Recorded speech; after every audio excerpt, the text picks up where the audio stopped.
Hello friends, मैं चंद्रशेखर आप लोगों के साथ फिर से आज एक नए वीडियो में। तो चलिए हम लोग नया सीरीज आज से स्टार्ट करते हैं हिस्ट्री का। तो आज इतिहास का हम लोग पहला चैप्टर पढ़ेंगे यूरोप में राष्ट्रवाद, rise of nationalism in Europe यानी यूरोप में राष्ट्रवाद का उदय। तो अभी यदि भारत के संदर्भ में देखें तो राष्ट्रवाद ये शब्द कई बार, नेशनलिज्म जो है कई बार चर्चा में रहा है। यहाँ तक कि भारत ही नहीं है, लगभग पूरी दुनिया में जो नेशनलिज्म राष्ट्रवाद की जो ये जो शब्द है काफी अभी चर्चित रहा है। तो अब चलिए इस पर बात करते हैं। आखिर ये राष्ट्र आज और जो पूरी दुनिया, तो राष्ट्रवाद की बात करते हैं। आज जो पूरी दुनिया में राष्ट्रवाद जिस रूप में देखा जाता है, जो राष्ट्रवाद का एक ताना बाना आज हमारे इर्द गिर्द है, जिसको कि हम लोग नेशनलिज्म कहते हैं, या फिर अपने आप को जिसके दम पर हम लोग जिस विचारधारा आइडियोलॉजी में आकर हम अपने आप को नेशनलिस्ट बोलते हैं, इस विचारधारा की उत्पत्ति का को एक यूरोप में ही माना जाता है। हालांकि भारत में भी लोग बताते हैं कि राष्ट्रवाद या राष्ट्र की उपस्थिति प्राचीन काल में भी रही है भारत में, लेकिन इसकी बहुत आज के टाइम में जो है वो एक अलग चीज है। तो यहाँ पर अक्सर एक राष्ट्रवाद और एंटी नेशनलिस्ट जिस तरह के शब्द सुनने को मिलते हैं अभी। तो चलिए हम लोग आज बात करते हैं राष्ट्रवाद की। तो राष्ट्रवाद यूरोप में आखिर कैसे आया, तो इसको समझाने के लिए आप जैसे यहाँ पर आप एक फिगर देख सकते हैं। यहाँ पर ये जो फिगर है, इसमें एक स्टैच्यू ऑफ लिबर्टी है, स्वतंत्रता की देवी है। स्वतंत्रता की देवी जैसे कि हम लोग पहले ही पढ़े होंगे आप फ्रेंच रिवॉल्यूशन में 9th क्लास में, वहां पर लोग फ्रीडम को एक औरत के रूप में देखते थे, महिला के रूप में। जैसे कि हमारे यहाँ भी आप देखते हैं भारत माता है, हर किसी को देवी के रूप में देखा जाता है। हर चीज, लगभग बहुत सारी चीजों को, हर किसी को तो नहीं, लगभग बहुत सारी चीजों की, जैसे नदियों को, नदी हो, धरती हो, या फिर ऐसे स्वतंत्रता, वैसे भी यहाँ पर स्वतंत्रता को प्रतीकात्मक रूप से देवी या स्त्री का रूप में देखा गया था। और फिर देख सकते हैं इसमें यहाँ पर यूरोप के और अमेरिका के बहुत सारे देश जो कि एक अलग अलग अपने झंडा तले एक स्वतंत्रता की देवी के इर्द गिर्द उसकी प्रार्थना कर रहे हैं। ऊपर से फरिश्ते और जीसस ये सभी ऊपर से देख रहे हैं। और ये काफी एक काल्पनिक चित्र बनाया था। और इसके बारे में चलिए हम इस चित्र की बात करते हैं। जब 1848 में एक फ्रांसीसी कलाकार हुए फ्रेडरिक सॉरियो, उन्होंने 4 चित्रों की एक श्रृंखला बनाई। इसमें सपनों का एक संसार रचा और उनके शब्दों में जनतांत्रिक और सामाजिक गणतंत्रों से मिलकर बना था।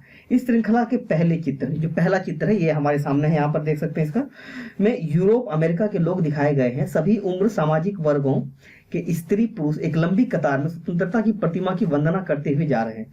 हर कोई देख रहे स्वतंत्रता की जो मूर्ति है, स्टैच्यू ऑफ लिबर्टी है, इसकी वंदना करते हुए जा रहे हैं। आपको याद होगा, जैसे हम लोग पहले ही बात कर चुके, फ्रांसीसी क्रांति में फ्रांस की देवी का रूप देख सकते थे। इसमें देखिए एक हाथ में इसके एक यहाँ पर हाथ में एक ज्ञानोदय का मसाल है, ज्ञान का मसाल है, और दूसरे हाथ में एक यहाँ पर एक ह्यूमन राइट का जो घोषणा पत्र है, ये अपने साथ लिए हुए है। घोषणा पत्र प्रतिमा के सामने जमीन पर, यहाँ पर देखिए, और ये जो मूर्ति के सामने जो है जमीन पर, यहाँ पर स्थिति देखिए, यहाँ पर कुछ स्क्रैप्स आपको दिखेंगे। यदि आपको नहीं दिख रहा है तो आप इस पिक्चर को जूम कीजिए, आपको दिख जाएगा। ये पूरा जूम करके देखिए तो पता चलता है कि यहाँ पर जो कुछ अवशेष हैं और ये कुछ स्क्रैप्स हैं, ये क्या है आखिर? ये हैं, आपको यहाँ देखिए ताज दिखेगा, सिंहासनों के टुकड़े, राजमहल के टुकड़े, ऐसे के टूटे हुए अवशेष, ये सारे दिखेंगे। यानी कि इनका कहना था, इस चित्र में मानना था कि ये जो निरंकुश शासन था, निरंकुश एक जो एब्सोल्यूटिज्म था यहाँ पर, उसके अवशेष पर एक स्वतंत्रता और राष्ट्रवाद का जन्म हुआ। तो इनके ध्वस्त अवशेषों पर हुआ। सॉरियो ने एक यूटोपिया में दुनिया के लोगों को अलग अलग राष्ट्रों में समूह में बटे हुए हैं, जिनको पहचान उनके कपड़ों और राष्ट्रीय पोशाक से हो जाती है। सॉरियो, ये जैसे कि ये फ्रेडरिक सॉरियो है, इन्होंने एक यूटोपियन आइडिया दिया। यूटोपिया यानी कि एक ऐसा आइडिया जो कि बहुत ही आइडियल हो, मतलब इतना आइडियल हो कि उसका सच होना लगभग नामुमकिन है। ये इस तरह का आइडिया था, इनका यूटोपिया होता है ये।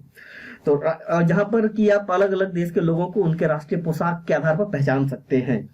स्वतंत्रता की मूर्ति से कहीं आगे इस जुलूस का नेतृत्व कर रहे हैं संयुक्त राज्य अमेरिका, स्विट्जरलैंड, जो तब तक राष्ट्र राज्य बन चुके थे। मतलब यूएसए और स्विट्जरलैंड तब तक राष्ट्र राज्य बन चुके थे, नेशन स्टेट वो सारे बन चुके थे। प्रतिमा के पास अभी अभी पहुंचा है, और उसके पीछे जर्मनी के लोग, इसके पीछे देखिए यहाँ पर देखिए ये रहा, यहाँ पीछे देखिए जर्मनी के लोग, इधर पीछे उसके उस जर्मनी के लोग, काला लाल और सुनहरा झंडा, ये देखिए ये काला लाल और सुनहरा झंडा है यहाँ पर, ये जर्मन वाले हैं। और यह दिलचस्प है कि सॉरियो ने यह छवि निर्मित की जर्मन लोग तब तक एक संयुक्त राष्ट्र का हिस्सा नहीं बने थे। जो झंडा वे थामे हुए हैं वह 1848 की उदारवादी उम्मीदों की अभिव्यक्ति है, जिसमें जर्मन भाषी रियासतों को एक प्रजातांत्रिक संविधान के अंतर्गत राष्ट्र राज्य गठित करने की चाह थी। जर्मन लोगों के एक ऑस्ट्रिया, 2 सिसिलियों की राजशाही, Lombardy, Poland, England, Ireland, Hungary और रूस के लोग हैं। ऊपर स्वर्ग से ईसा मसीह, संत, फरिश्ते, ये सब नजरें देख रहे हैं। चित्रकार उनका इस्तेमाल दुनिया के राष्ट्रों के बीच भाईचारे के प्रतीक के रूप में करते हैं। अब देखेंगे यूरोप या अमेरिका जो भी है, यहाँ पर वो वहां पर उनको जोड़ने वाली जो सबसे एक इम्पोर्टेंट चीज है वो है क्रिश्चियनिटी। वो क्रिश्चियनिटी है जो कि एक ही है, वहां पर एक ही धर्म, एक ही मजहब है वहां पर, ये सारे लोग। तो यही चीजें हैं जो कि वहां के अलग अलग देश होने के बाद भी एक लोग काफी एक दूसरे से जुड़े हुए हैं, और इसमें क्रिश्चियनिटी का बहुत बड़ा योगदान है आज के टाइम में। इस अध्याय में ऐसे कई विषय उठाए जाएंगे जिनकी काल्पनिक अभिव्यक्ति सॉरियो ने चित्र में इस डायग्राम में, इस पिक्चर में की है।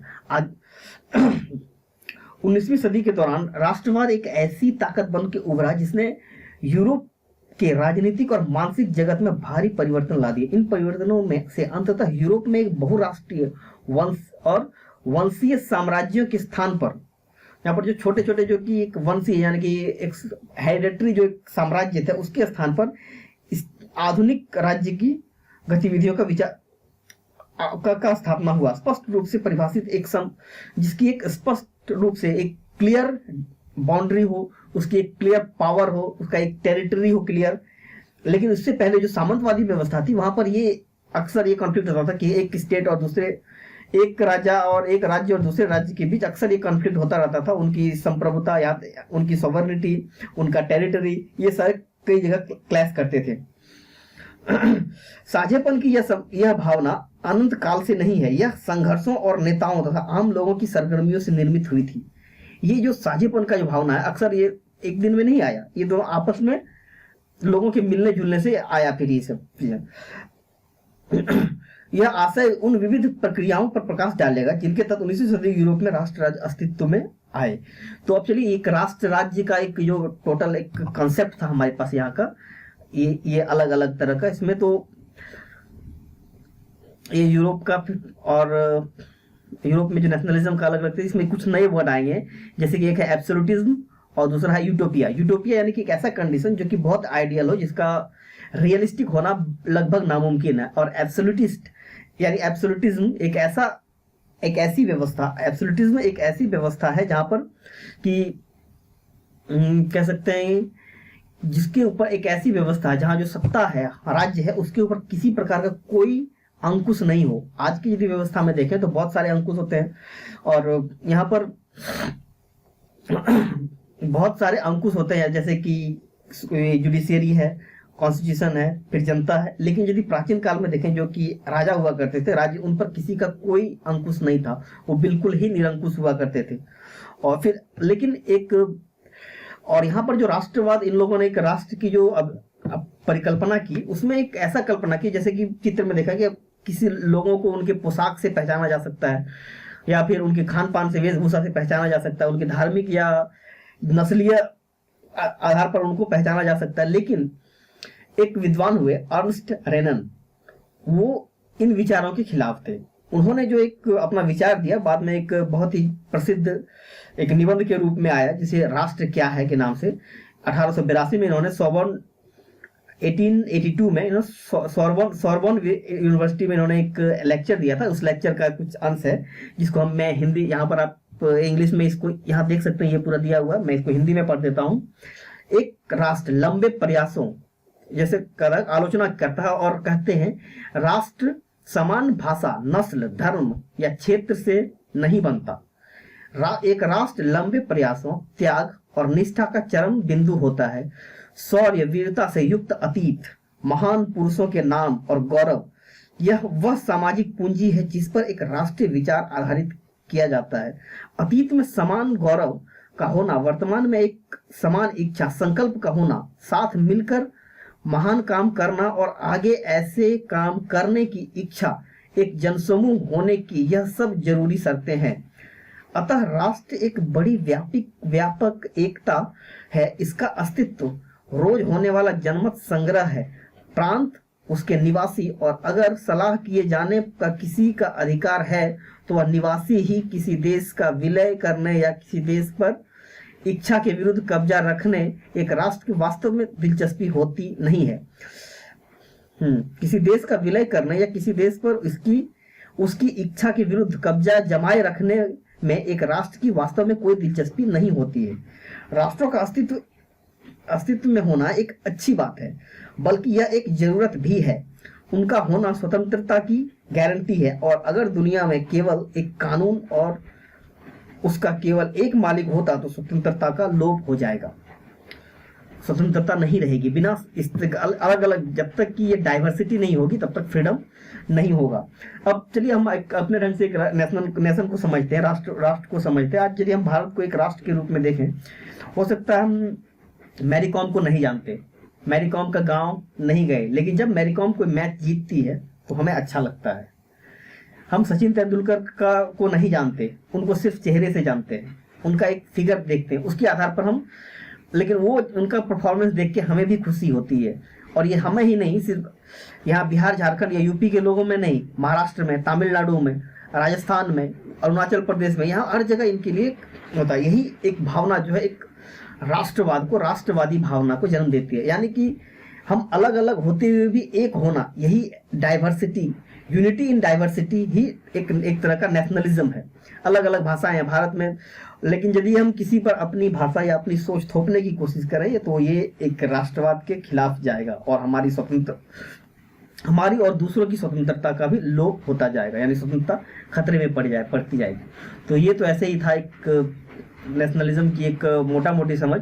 तो फिर आगे चलिए हम बात करेंगे नेक्स्ट चैप्टर में, नेक्स्ट एपिसोड में करेंगे French revolution and the idea of the nation. तब तक आप लोग इसको एक बार रीडिंग कर लें। तो इसमें देख सकते हैं 1 2 3 4 3, सॉरी ये 3 पेज है इसमें, 1 2 3, ये 3 पेज का एक चैप्टर है ये 2, इसको आप कर लें इसको। तब तक के लिए स्टैच्यू, सॉरी इससे पहले कि स्टैच्यू बोलें, हम मेरे चैनल को आप लाइक कीजिए, सब्सक्राइब कीजिए, और हो सके तो टैग भी कीजिए लोगों में, अलग लोगों को टैग कीजिए अलग अलग जगह पर, ताकि चैनल का मोनेटाइजेशन हो सके।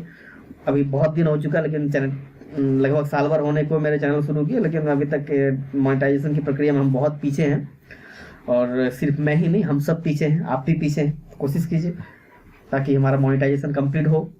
ज़्यादा नहीं, इसे 1000 सब्सक्राइबर तक लेके जाना है फिलहाल।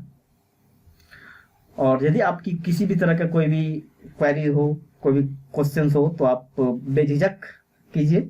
आप लोगों ने डिमांड किया कि ये एज ऑफ इंडस्ट्रियलाइजेशन पर वीडियो बनाइए, लेकिन एज ऑफ इंडस्ट्रियलाइजेशन पर पहुंचने से पहले हम वो एक सीरीज में जाएंगे, हिस्ट्री का पूरा एक करके हम उसको बात करेंगे, फिर हम चल के जाएंगे एज ऑफ नेशनलाइजेशन पर। तो ये था हमारा नेशनलिज्म इन यूरोप।